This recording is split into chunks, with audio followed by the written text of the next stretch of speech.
तो गाइस गाड़ी देख सकते हो 21,932 चल चुका है और ये बेस मॉडल है स्कॉर्पियो का, स्कॉर्पियो एन है गाइस।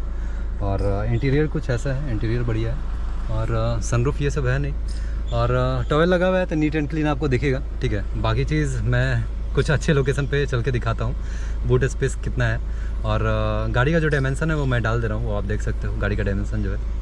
तो अभी इसको राइड करते हैं और उसके बाद बताते हैं ड्राइव करने के बाद। थोड़ा अंधेरा हो चुका है चलाते चलाते और रिव्यूज़ स्कॉर्पियो एन का सोचे रिव्यूज़ आप लोग को बहुत काफ़ी ज़रूरी है देना। तो इस टाइप का गाड़ी अगर आप सेकंड हैंड मार्केट में भी देख सकते हो, तो अगर ये बेस मॉडल है, बेस मॉडल में आपको सब चीज़ मिल जाता है। इंटीरियर मैंने आपको दिखा दिया, डिस्प्ले है, ये सब चीज़ है, पीछे सीट भी है, ठीक है। तो ऑलमोस्ट 7 सीटर आ जाता है, ठीक है। हालांकि पीछे का सीट जो है थर्ड रो वाला उतना ज़्यादा बड़ा सीट नहीं है, ठीक है। तो आप मतलब दो छोटा हाइट का आदमी अगर 5.5 फीट का है तो 2 आदमी बैठ सकता है पीछे भी, ठीक है। उसके बाद भी थोड़ा मोड़ा जगह बच जाता है, तो बहुत ज़्यादा जगह नहीं बचता, मतलब लॉन्ग ट्रिप के लिए तो उतना जगह नहीं बचता, लेकिन फिर भी ठीक है, ठीक ठाक है।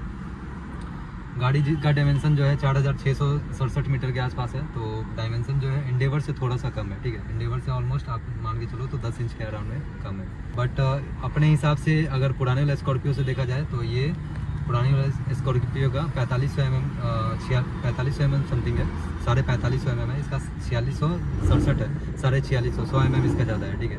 तो मान के चलो 6 इंच इसका एग्जैक्टली ज़्यादा है, करीब करीब पुराने वाले स्कॉर्पियो से जो डायमेंशन है। गाड़ी की बात करें तो गाड़ी का कंफर्ट बहुत बहुत बढ़िया है, कंफर्ट में कोई दिक्कत नहीं है। जो लोग नहीं जानते उनके लिए कुछ बेसिक चीज़ें बता देते हैं। एसी चालू कर दे भाई। ये आपका की बेस मॉडल में कुछ इस तरह का आएगा, ठीक है। किलेस एंट्री नहीं है तो कोई दिक्कत नहीं हालांकि। और इसका एसी बहुत बढ़िया है। बात करें इंजन का, इंजन बहुत अच्छा है, 130 bhp है, ठीक है। 300 Nm टॉर्क है, टॉर्क भी बहुत अच्छा है। आपको ऐसा लैग फील नहीं होगा कि पावर कम है गाड़ी में, ऐसा कुछ भी। सबसे मेन जो पॉइंट है वो है ब्रेकिंग। इसका ब्रेकिंग बहुत बढ़िया है, इसका ब्रेकिंग बहुत अच्छा है, बहुत अच्छा है, ठीक है। अब बात करें इसका स्टीयरिंग का, तो स्टीयरिंग का फीडबैक उतना ज़्यादा बेटर नहीं है, ठीक है। मतलब मैं रेगुलर ऐसे तो थोड़ा सीडान प्रेफर करता हूँ ज़्यादातर, वो सब चलाता हूँ गाड़ी, या फिर कुछ अच्छी गाड़ियाँ के सामने इसको कंपेयर नहीं कर सकते, जैसे स्कॉडा का स्टीयरिंग ये सब हो गया, तो उतना तो नहीं है। लेकिन स्कॉर्पियो के हिसाब से ठीक ठाक है स्टीयरिंग। आप इससे एसयूवी है तो आप वो एक्सपेक्ट नहीं कर सकते कि थ्रिल वाला कि स्टीयरिंग पूरा एकदम काट वाट के बहुत ज़्यादा हाई पर होके चला सकते हैं, तो वो चीज़ तो ऐसे ही पॉसिबल नहीं है। ये एसयूवी है, सीडान है नहीं, तो उस हिसाब से स्टीयरिंग नहीं दिया है, सीडान के हिसाब से स्टीयरिंग नहीं है। तो स्टीयरिंग ठीक ठाक है, लेकिन उतना ज़्यादा आप अगर सोच रहे हैं कि परफॉर्मेंस वाइज इंजन बहुत बढ़िया है तो इससे परफॉर्मेंस निकाल लेंगे स्टीयरिंग से, बहुत बढ़िया कटिंग वटिंग कर लेंगे, तो वो चीज़ नहीं है। हाँ, हाथ बैठ जाएगा आपका तो स्पीड में हो सकता है, लेकिन ट्रैफिक में थोड़ा सा हार्ड स्टीयरिंग है, थोड़ा सा लूज हो सकता था।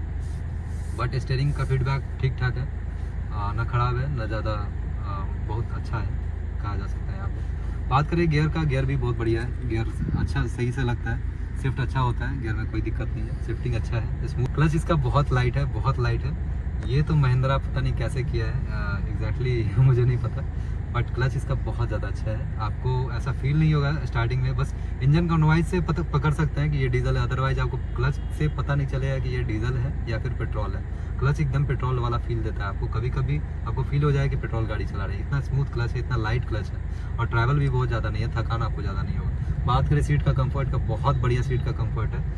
अगर आपको सेकेंड हैंड मार्केट में अगर स्कॉर्पियो एन 10 मतलब 20,000 के आसपास या 50,000 के आसपास भी चला हुआ आपको, अगर मतलब 12 लाख के आसपास में, 10 से 12 के आसपास में मिल रहा है, ले सकते हो आप, कोई दिक्कत नहीं है। अगर 20,000 25,000 चला हुआ है तो आराम से ले सकते हो, 12 से 13 लाख में भी ले सकते हो, और 10 से 11 लाख के आसपास में अगर 50,000 चला हुआ है तो भी ले सकते हो।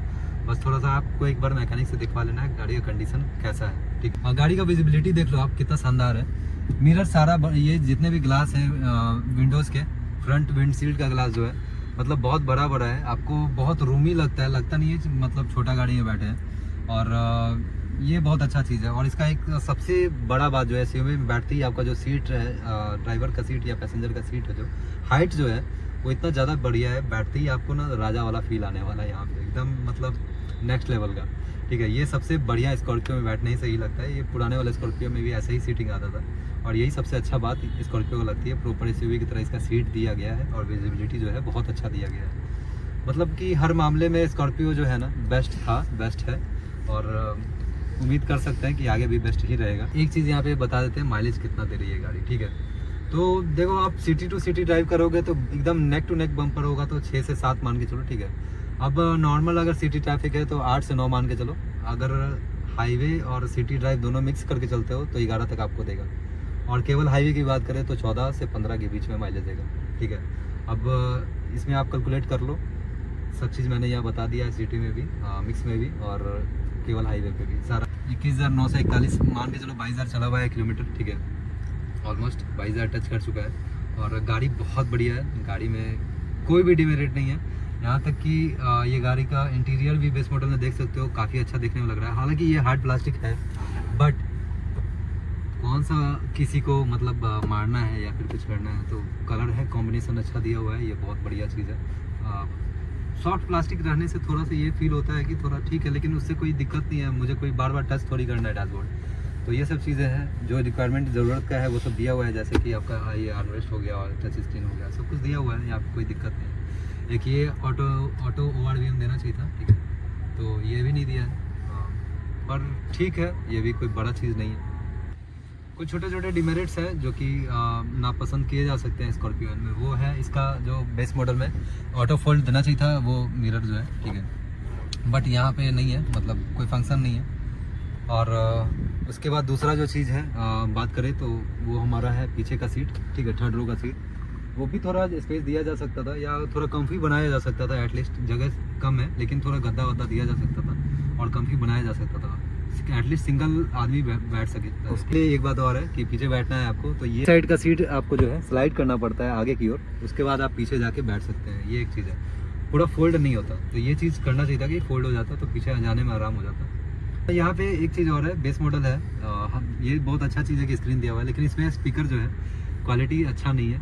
वो तो चलो ठीक है, कोई बड़ी चीज़ नहीं है, 10 से 15 हज़ार आप लगाओगे तो अच्छा स्पीकर आ जाएगा, ठीक है। और सबसे बड़ी बात ये आर्मरेस्ट इसमें भी आता है, बेस मॉडल में भी आता है, तो बहुत अच्छा काम किया गया है स्कॉर्पियो के द्वारा। बेस मॉडल में ही जो रिक्वायरमेंट है वो सभी चीज़ दिया गया है। यहाँ पे एलॉय नहीं है, वो भी बेसिक रिक्वायरमेंट में नहीं आता है, तो ठीक है, बेस मॉडल में ऐसे जल्दी कोई देता भी नहीं है। तो बेस मॉडल का पता ही कैसा चलेगा कि बेस मॉडल है, बाहर से भी तो कुछ रहना चाहिए। हालांकि इसका डोर जो हैंडल है वो सभी ब्लैक है, ठीक है, तो वो सब आप करवा सकते हो, उसमें स्टील का वो जो कवर लगाता है वो सब लगवा सकते हो, वो बड़ी चीज़ नहीं है। तो यही कुछ छोटा छोटा 2-3 चीज़ था जो मैंने बताया, जो ये ऑटो फोल्ड मिरर देना चाहिए था, क्योंकि जब हम सिटी में चलते हैं तो यहाँ अंदर से ही इसको फोल्ड कर सकते हैं, ठीक है, तो ये चीज़ नहीं दिया है। प्लस पीछे का सीट जो है कंफी बिल्कुल नहीं है, थर्ड रो वाला जो सीट है ये, और एक स्पीकर है, स्पीकर दे सकता था, एटलीस्ट 2 स्पीकर भी अच्छा दे सकता था। स्पीकर बहुत महंगा नहीं आता, जिस हिसाब से गाड़ी है ऑन रोड बेस मॉडल जो है 17 लाख के आसपास आती है, 17.5 के आसपास, तो उस हिसाब से दे सकती थी। चलो गाइस, यही बताना चाहते हैं कि आप स्कॉर्पियो एन अगर आपको कोई अच्छा डील मिल रहा है तो ले सकते हो। और इतना चलने के बाद भी, हालांकि गाड़ी चला नहीं है, 21,000 चला हुआ है, 1 लाख के आसपास चलता तो कुछ बताया जा सकता था। ये सब गाड़ी में इंजन इतना अच्छा है कि 20,000, 25,000, 1 लाख तक में कुछ कोई भी दिक्कत नहीं है। अगर आपको 1 लाख भी मिलता है कोई अच्छा डील, 7 लाख 6 लाख में मिल जाता है स्कॉर्पियो एन जैसा गाड़ी, तो आँख बंद करके ले सकते हो। 1 लाख चला हुआ अगर 6 लाख 7 लाख क्या, आप 8 लाख में भी ले सकते हो स्कॉर्पियो एन जैसा गाड़ी। हाँ, तो ये गाइस कुछ स्पेस है ये बेस मॉडल में, और सामान रखा हुआ है, लेकिन स्पेस काफ़ी है, और इसमें सीट भी आता है, ठीक है, तो सीट फोल्ड किया हुआ है। और ये बेस मॉडल में आपका सीट छोटा है, 2 आदमी लेकिन बैठ सकते हो, स्पेस काफ़ी है यहाँ पर। ये गाड़ी भी सेल के लिए है, 13.5 लाख में ये सेल के लिए है, तो मैं सोचा कि एक रिव्यू आपके लिए लाया जाए कि इतना गाड़ी चली हुई किस प्राइस रेंज में मिलना चाहिए। तो 13.5 लाख में ये गाड़ी सेल पे है, और गाड़ी का जो एग्जैक्टली ईयर हो गया है 1.5 ईयर हो चुका है, 1.5 साल हो चुका है गाड़ी का।